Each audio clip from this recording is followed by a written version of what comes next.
मित्रांनो, हळदीचं जे काही बेणं आहे ते जेव्हा आपण पुढच्या सीझनसाठी वेगळं करून ठेवतो आणि त्याची साठवणूक करून ठेवतो, त्या ठिकाणी जेव्हा आपण पोत्यामध्ये भरून ते ठेवतो, तर हे जे पोतं आहे ते आपण नारळाच्या सालीपासून बनवलेलं पोतं शेतकरी जास्त प्राधान्य देतात.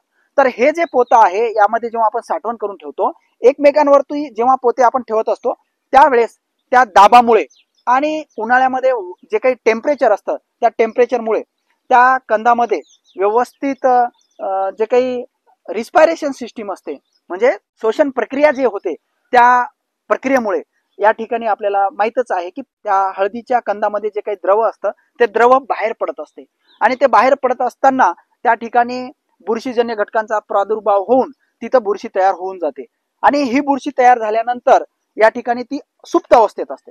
परंतु सुप्त अवस्थेत आल्यानंतर काही कालांतराने जेव्हा आपण लागवड करतो आणि लागवड केल्यानंतर काही कालांतराने ती सुप्त अवस्थेत असलेली बुरशी ती ऍक्टिव्ह होऊन बुरशीजन्य घटकांचा प्रादुर्भाव तिथे वाढत असतो. त्यामुळे आपल्याला काय करायचं आहे, तर मित्रांनो आपल्याला एक महत्वाचं म्हणजे आपल्याला काम असं करायचं आहे की बीज प्रक्रिया करणं फार गरजेचं आहे, ज्यामध्ये आपल्याला कार्बनडायझाईम प्रति लिटर 1 ग्राम किंवा मॅनकोझेब प्रति लिटर 2.5 ग्राम, या व्यतिरिक्त आपण मेटॅलॅक्झिल 35% हे सुद्धा या पद्धतीने आपण द्रावण तयार करून हळदीचं जे काही कंद आहे ते आपल्याला पूर्णपणे द्रावणामध्ये भिजवायचं आहे.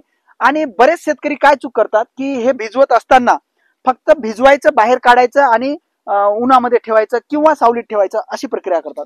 परंतु असं न करता सगळ्यात महत्वाचं म्हणजे आपल्याला काय करायचं हे समजून घ्या मित्रांनो, या ठिकाणी आपल्याला जे काही कंद आहे ते 25 ते 30 मिनिट त्या द्रावणामध्ये भिजून ठेवायचं आहे आणि त्यानंतर बाहेर काढून एक प्रॉपर सावलीमध्ये आपल्याला ते ठेवायचं आहे. अशा पद्धतीने आपल्याला बीज प्रक्रिया जर केली तर नक्कीच जी बुरशी ऍक्टिव्ह पुढे चालून होणार आहे ती याच अवस्थेमध्ये आपल्याला पूर्णपणे नष्ट करता येते. या व्यतिरिक्त दुसरं जे माध्यम आहे ते म्हणजे फार महत्वाचं आहे.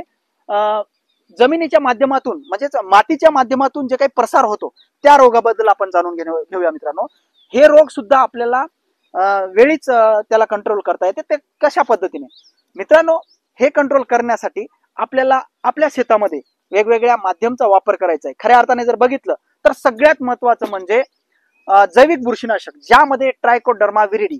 मित्रांनो, हे ट्रायकोडर्मा विरिडी असं आहे की आपल्या शेतामध्ये फेकल्यानंतर जी बुरशी घातक राहणार आहे त्या बुरशीला वेळीच ती मारते आणि पुढे चालून आपल्याला या गोष्टीचा अडचण येणार नाही. मित्रांनो, हे वापरण्याची एक पद्धत आहे.